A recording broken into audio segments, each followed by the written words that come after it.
Grâce à un pompier vegan, on sait maintenant que le véganisme n'est pas une croyance. Je vous en parle dans un instant parce que voici les 5 nouvelles qui ont attiré mon attention aujourd'hui dans l'actualité. D'abord, en cinquième position, négo du secteur public, 56% des Québécois appuient le recours à la grève par les enseignants. C'est dans le Journal de Montréal, donc ils ont fait un sondage et 56% de la population sont derrière les grévistes et même 63% des gens dont les enfants vont à l'école qui sont donc touchés par cette grève-là, ben, sont derrière les enseignants.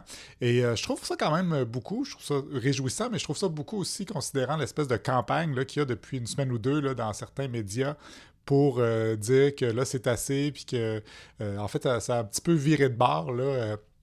Beaucoup de chroniqueurs maintenant appuient plutôt le gouvernement, entre autres Mario Dumont. Là, déjà, il y a 2 semaines, je m'en souviens, il a dit si les enfants ne reviennent pas à l'école cette semaine, je pète les plombs.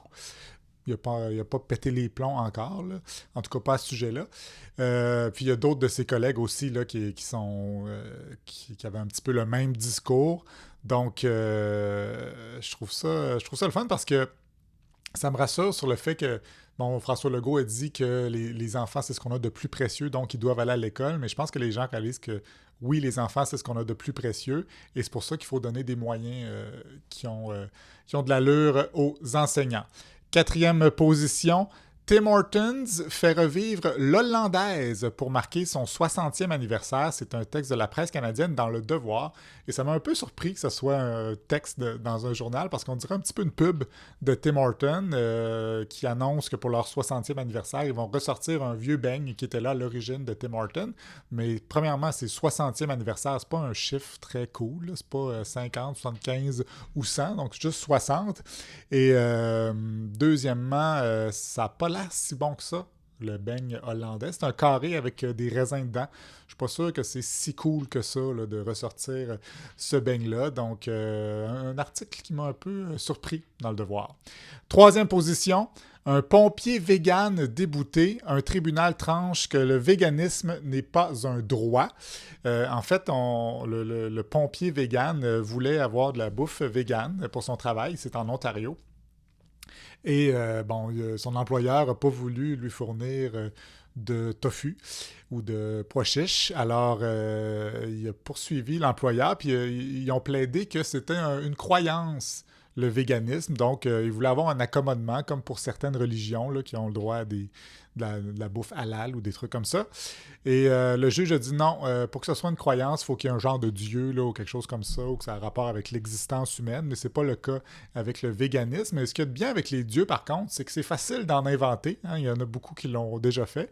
Alors, je sais pas pourquoi ce pompier vegan-là n'a pas tout simplement décidé de fonder sa religion vegan, inventer le dieu du tofu ou quelque chose comme ça aurait probablement fonctionné.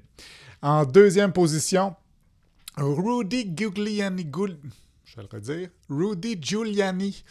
En fait, c'est je vais essayer je vais le dire en anglais, ça va être moins compliqué. Former Georgia election workers sue again asking judge to permanently stop him from lying about them.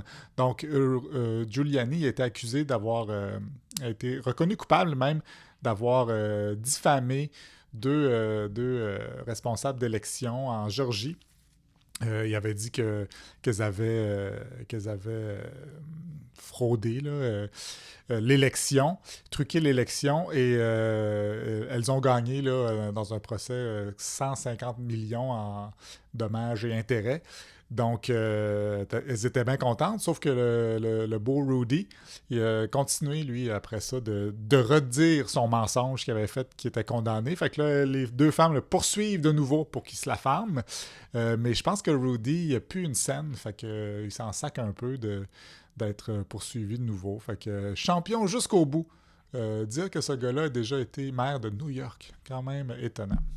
Et en première position, bilan de l'interdiction des bagarres dans la LNH à la mi-saison. C'est un tweet de Leroux, l'expert du hockey junior majeur au Québec, qui qui nous dit que l'an passé, à pareille date, il y avait eu 40 bagarres dans la LNH. Et là, il y a un nouveau règlement cette année qui interdit les bagarres. Je pense qu'ils sont suspendus un match dès qu'ils se battent, quelque chose comme ça. Et il y en a eu 16 cette année des bagarres. Par contre, le nombre de spectateurs a beaucoup augmenté. Plus de 35 000 spectateurs de plus dans les arénas pour assister au match de la LHJMQ. Donc, pour ceux qui pensaient que les bagarres, là, c'est ce qui attirait les gens au hockey. Pas vraiment. En fait, peut-être même que c'était le contraire. Peut-être qu'il y a des gens qui n'allaient pas au hockey à cause qu'ils trouvaient ça débile, les bagarres. Puis là, ben, ils ont recommencé à y aller. Fait que c'est un argument de moins là, pour les clowns là, qui disent que c'est absolument essentiel d'arrêter de jouer au hockey pour se tapocher d'en face. Il en reste encore quelques-uns. Pas beaucoup, mais il en reste encore quelques-uns. Et entre autres, là, on nous parle là, du fait que nos joueurs du Québec ne seront pas capables de compétitionner avec ceux de l'Ontario qui continuent de se battre, mais il y a plein d'autres ligues. Là, les Européens, aux États-Unis aussi, ils arrivent dans la Ligue nationale, puis ils ne sont jamais battus, puis sont assez bons. On peut dire ça. Là. On ne peut pas dire qu'ils font pitié comparativement aux joueurs canadiens. Donc, puis depuis que le Canadien a renvoyé Arbor Jackay à Laval, c'est qui était le seul un peu bagarreur de cette équipe-là, ben il gagne souvent. Hein? Il gagne plus qu'avant. Donc, peut-être que c'est pas un si gros facteur que ça, l'importance de se battre pour changer l'allure d'un match. Et je pense qu'on est en train de s'en rendre compte. C'est un peu lent, hein, les gens du hockey, mais on va y arriver un jour. Alors voilà, c'était les 5 nouvelles les plus importantes, ou presque, du jour. Et je vous rappelle que vous pouvez accéder à tous les liens de ces nouvelles-là et à plein d'autres nouvelles en vous abonnant à mon infolettre aster.ca. Bonne journée!